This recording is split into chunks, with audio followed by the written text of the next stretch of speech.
Everyone, ഇന്ന് നമ്മുടെ ഉള്ളത് കാലവർഷക്കാറ്റ് എന്ന സിനിമയിലെ ക്രൂ മെമ്പേഴ്സ് ആണ്. Welcome to Magic Media. എന്തൊക്കെയുണ്ട് വിശേഷം? എല്ലാവർക്കും സുഖാണോ? അതെ, നമ്മുടെ ഒരു വലിയ വിശേഷം നടക്കാൻ പോകുന്ന സിനിമ റിലീസിന് ഇറങ്ങുകയാണ്. അപ്പൊ നമ്മുടെ കാലവർഷക്കാറ്റ് എന്ന സിനിമയിലെ എന്താ പറയുക വിശേഷങ്ങൾ പങ്കുവെക്കുന്നതിന് മുന്നേ എല്ലാവരും പരിചയപ്പെടുത്താമോ നമ്മുടെ പ്രേക്ഷകർക്ക് വേണ്ടിയിട്ട്? സാനു വടുതല. എൻ്റെ പേര് സാനു വടുതല. ഞാൻ സിനിമയിൽ 10-22 വർഷമായിട്ട് പ്രൊഡക്ഷൻ മാനേജറായിട്ട് വർക്ക് ചെയ്ത് പ്രൊഡക്ഷൻ കൺട്രോളറായി. PG Vishwambharan sir, KG George, നായകർ, അങ്ങനെ ഒരുപാട് ആൾക്കാരുടെ നീണ്ട ലിസ്റ്റ് ഉണ്ട്. ബിജു സി കണ്ണൻ, ലാസ്റ്റ് ഇപ്പൊ ബിജു സി കണ്ണന്റെ പ്രൊഡക്ഷൻ കൺട്രോളർ. തമാശ മാത്രം. അദ്ദേഹം 5 പടം ചെയ്തിട്ടുണ്ട്. ഈ 5 പടത്തില് 3 പടം പുള്ളിയുടെ പനോരമ ലിസ്റ്റിലേക്ക് കയറിയിട്ടുണ്ട്. ഒന്ന് തള്ളി കേട്ടോ, രണ്ടെണ്ണേ. പുള്ളി ഇദ്ദേഹത്തിന്റെ ഞാൻ ആദ്യമായിട്ട് അരുണോദയം എന്ന് പറഞ്ഞൊരു സീരിയല് മറ്റേ സൂര്യ TV ചെയ്തു. അതിന്റെ അസോസിയേറ്റ് ആയിരുന്നു. അപ്പൊ അദ്ദേഹം അന്ന് ഫിലിം ഇൻസ്റ്റിറ്റ്യൂട്ടിൽ പഠിച്ച് ഡയറക്ടറായിട്ട് വന്ന മനുഷ്യൻ. പിന്നെ പുള്ളി 3 പടങ്ങൾ ചെയ്തു. ഈ ചെയ്ത പടങ്ങളെല്ലാം പനോരമ ലിസ്റ്റിലേക്ക് കയറി. അന്ന് ഞാൻ ഇദ്ദേഹത്തെക്കാൾ സീനിയറാണ്, പുള്ളി എന്റെ ജൂനിയറാണ്. അങ്ങനെ ചെയ്തു പുള്ളിയുടെ. പിന്നെ 3-4 പടങ്ങളൊക്കെ എല്ലാ പടങ്ങളും പനോരമയിലൊക്കെ വന്നു. നല്ല ഡയറക്ടറാണ്, കഴിവുള്ള ഡയറക്ടറാണ്. മലയാള സിനിമയിൽ എണ്ണപ്പെട്ട ഡയറക്ടർ ഒരാളാണ് ശ്രീ ബിജു സി കണ്ണൻ. അതിന്റെ പ്രൊഡക്ഷൻ കൺട്രോളറായിട്ടാണ് ഈ പടത്തിൽ ഞാൻ പറയുന്നത്. പിന്നെ ഇതിനു മുമ്പ് തന്നെ വർഷങ്ങളായിട്ട് സിനിമയിൽ David Kachappally, PG Vishwambharan, KG George ഇവരുടെ കൂടെയൊക്കെ വർക്ക് ചെയ്തിട്ടുള്ളതാണ്. അപ്പൊ അതുകൊണ്ട് ഈ പടം വർക്ക് ചെയ്യുമ്പോൾ എനിക്ക് വളരെ മനോഹരമായി. ഈ കാലവർഷക്കാറ്റ് എന്നൊരു സിനിമ നല്ലൊരു സിനിമയായിരുന്നു. അതെന്ന് പറഞ്ഞാൽ നമ്മുടെ ഒരു നിരപരാധിയായ ശിക്ഷിക്കപ്പെട്ട ഒരു മകന്റെ വളരെയേറെ പ്രശ്നങ്ങളായിട്ട് അമ്മ കഷ്ടപ്പെടുന്ന ഒരു വലിയൊരു കഥയാണ്. പറയാനാണെങ്കിൽ ഒരുപാടുണ്ട്, എനിക്കത് പറയാൻ പറ്റില്ല. കാരണം പ്രൊഡക്ഷൻ കഥാകൃത്തുകളെല്ലാവരും പറയും നല്ലൊരു കഥയാണ്. നല്ല രീതിയിൽ ആ സിനിമകളെല്ലാം ചെയ്തു. നല്ല ടെക്നീഷ്യനാണ്, നല്ല ടെക്നിക്കലായിട്ട് വളരെ പെർഫെക്ഷൻ ആയിട്ട്. അതിൽ ലതാദാസ് വളരെ ഗംഭീരമായിട്ട് ലതാദാസ് അതിന്റെ അമ്മയുടെ വേഷം. അല്ല, ലതയാണ് അതിന്റെ സെൻട്രൽ ക്യാരക്ടർ. ഭയങ്കരമായിട്ട് ചെയ്തിട്ടുണ്ട്.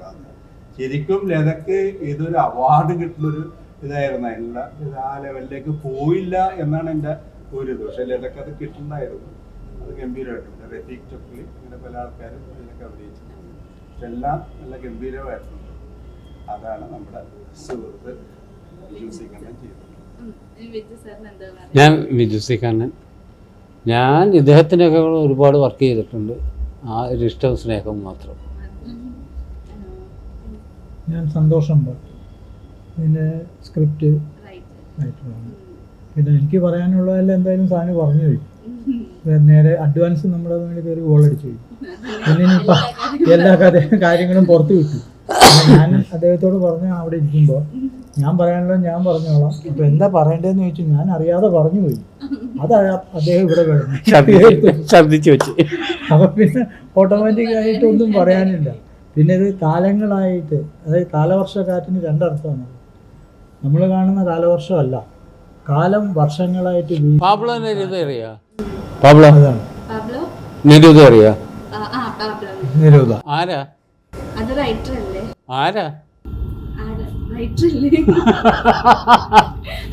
അയാളുടെ പ്രഥമ സൃഷ്ടിയുടെ പേരാണ് കാലവർഷക്കാറ്റ്. കാലവർഷക്കാറ്റൂതി. അത് ജീവിതാവസ്ഥ മുഴുവൻ സഞ്ചരിക്കാൻ പറ്റാത്ത അവസ്ഥയിലേക്ക് പോകും.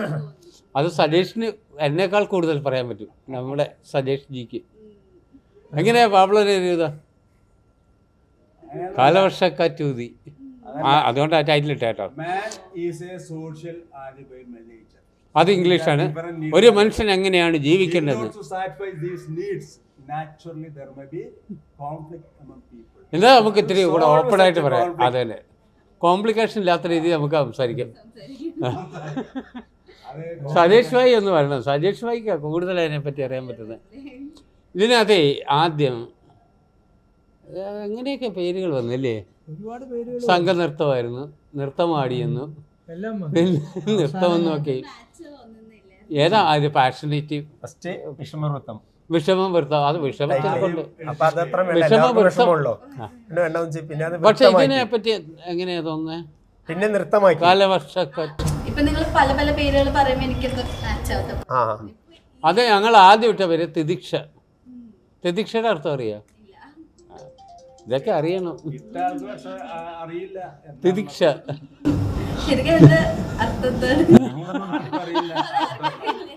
എനിക്കും അറിയാത്ത കാര്യം. ആയതുകൊണ്ടാണല്ലേ എന്റെ കുഴപ്പം. തിദിക്ഷ എന്ന് വെച്ചാൽ രണ്ട് കാര്യങ്ങൾ. ഒരു മനുഷ്യന് ജീവിതത്തിൽ ഏറ്റവും വലിയ ആർത്തിയുള്ള കാര്യം എന്താ? ആഗ്രഹം. നിഷ്കാമകർമ്മം, ഒരാർത്തിയും ഇല്ലാത്ത. പിന്നെ അത്യാർത്തി. ഇത് രണ്ടും കൂടെ ചേരുന്ന പേരാണ് തിദിക്ഷ. നമ്മള് ചിന്തിക്കും നമ്മള് ചിന്തിക്കും ഇതെന്തത് അങ്ങനെ ഇരിക്കും. ഇപ്പൊ ഒരു സിമ്പിൾ പേര് ആൾക്കാർക്ക് മനസ്സിലാവുന്നുണ്ട്. അതങ്ങനെ ഞങ്ങൾ തിദിക്ഷന്ന് വന്ന്. പിന്നെ എന്തൊക്കെയായിരുന്നു പേര്? ഫസ്റ്റ് വിഷമവൃത്തം. ആ വിഷമവൃത്തം പേരല്ലേ, തിദിക്ഷ പേരാ. വിഷമവൃത്തം ഭയങ്കര പേരാ. അതൊക്കെ പേരാ. എന്ന് വെച്ചാൽ വിഷമവൃത്തത്തിൽ കിടക്കുന്ന സമയത്ത് ആ പേരെ ഇടാൻ പറ്റത്തുള്ളായിരുന്നു. കഷ്ടപ്പാടിന്റെ കാലഘട്ടത്തിൽ, അന്ന് ഈ നിർമ്മാതാവില്ല ഒന്നുമില്ല, അപ്പോഴാണ് കഷ്ടപ്പാടിന്റെ കാലഘട്ടത്തിൽ. കഷ്ടപ്പാടിന്റെ കാലം.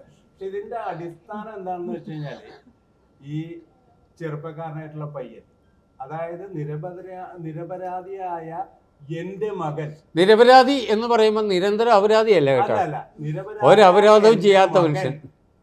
എന്റെ മകൻ ജയിലിലടക്കപ്പെടുമ്പോൾ നീതിക്ക് വേണ്ടി പോരാടുന്ന ഒരമ്മയ്ക്ക് അനുഭവിക്കേണ്ടി വരുന്ന, സമൂഹത്തിൽ അനുഭവിക്കേണ്ട ഇത്രയും കൂടെ ഞാൻ സാനുഭായി ഒന്നും കൂടെ ഞാൻ കറക്റ്റ് ചെയ്യട്ടെ. ആ അമ്മ സൗന്ദര്യമുള്ള സ്ത്രീയാണെങ്കിലോ, സൗന്ദര്യമുള്ള സ്ത്രീയും സാമ്പത്തികമായിട്ട് 10 പൈസ ഇൻവെസ്റ്റ് ചെയ്യാൻ പറ്റാത്ത ഒരു സ്ത്രീയാണെങ്കിൽ ചൂഷണത്തിന് ഗംഭീരമായിട്ട് വിധേയമാകേണ്ടി വരും. ആ ചൂഷണ വിധേയത്വം മാത്രമാണ് ഇപ്പം അതായത് സമൂഹത്തില് ഈ സുന്ദരിയായ സ്ത്രീ അനുഭവിക്കേണ്ട ദുരനുഭവങ്ങളുടെ ഒരു നേർക്കാഴ്ചയാണ് ഈ ചിത്രം. ഇവര് മുഴുവൻ പറയുന്നതും അതിനകത്ത് വേറൊരു ഘടകം കൂടി ഉണ്ട് ഇതിന്. കാരണം എന്താണെന്ന് വെച്ച് കഴിഞ്ഞാൽ ഇത് നമ്മുടെ ജീവിതത്തിനെ പറ്റിയാണ് സൗന്ദര്യവും പണമില്ലായ്മയും എല്ലാം വരുന്നത്. പക്ഷെ ജുഡീഷ്യറി എന്ന് പറയുന്ന ഒരു സംഭവം അതിനകത്ത് ജുഡീഷ്യറിയിൽ നല്ലവരും ഉണ്ട് ചീത്തവരും ഉണ്ട്. ആ ചീത്ത എങ്ങനെ നമ്മുടെ സമൂഹത്തെ ബാധിക്കുന്നു, അതാണ് അതിനകത്ത് കൃത്യമായിട്ടൊരു മെസ്സേജ് പറയട്ടെ. ഇപ്പം സജേഷ് ഭായ് എനിക്ക് പ്രിയപ്പെട്ട മനുഷ്യനാണ്, ഇദ്ദേഹം നല്ല ഇഷ്ടം. ഇയാൾ ജുഡീഷ്യറിയിലെ ഭാഗമായി കഴിഞ്ഞാൽ, ജുഡീഷ്യറി ഭാഗമാകുന്നത് എങ്ങനെയാണ്? വിദ്യാഭ്യാസം കൊണ്ട്, ആഭാസത്തരം കൊണ്ട്. എനിക്കൊക്കെ ഇഷ്ടം പോലെ സുഹൃത്തുക്കളുണ്ട്. APP, പബ്ലിക് പ്രോസിക്യൂട്ടർ, ഒരുപാട് PP-മാർ. ജുഡീഷ്യറി ഇഷ്ടപ്പെടുന്ന ഇവരൊന്നും ജുഡീഷ്യറിയിൽ കൃത്യമായിട്ട് എത്തേണ്ട ആൾക്കാരായിരുന്നു.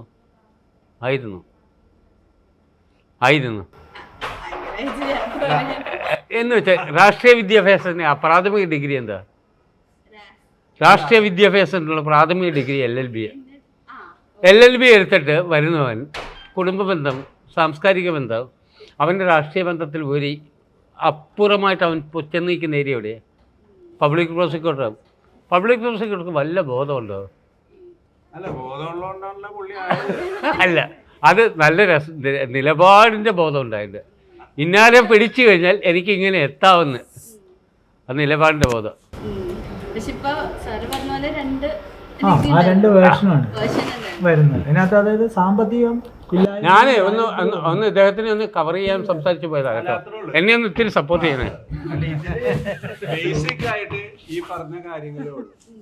ഈ മകന് ജയിലിലടക്കപ്പെടുമ്പോൾ നീതിക്ക് വേണ്ടി പോരാടുന്ന ഒരു അമ്മക്ക് പൊതുസമൂഹത്തിൽ നിന്ന് നേരിടേണ്ടി വരുന്ന ദുരനുഭവങ്ങളുടെ ഒരു രേഖ. അത് അമ്മ ഒരു വശം. അമ്മക്ക് അടുത്തത് 20-23 വയസ്സുള്ള ഒരു ചെറുപ്പക്കാരനെ എടുത്ത് വിചാരണ എന്ന പേരിൽ അകത്തിട്ടിട്ട് അവൻ്റെ ജീവിതം മുഴുവൻ 10-43 വയസ്സാകുമ്പോൾ തിരിച്ചിറങ്ങി പൊക്കോളാൻ പറഞ്ഞു കഴിഞ്ഞാൽ അവൻ ഈ സമൂഹത്തിൽ എന്ത് വില? ഒന്ന് എന്ത് ജോലി, എന്ത് എങ്ങനെ കിട്ടും? ഇനി തേജായിരുന്നു സംസാരിക്കാൻ. അതില് ആ അമ്മയുടെ കഥാപാത്രം ലത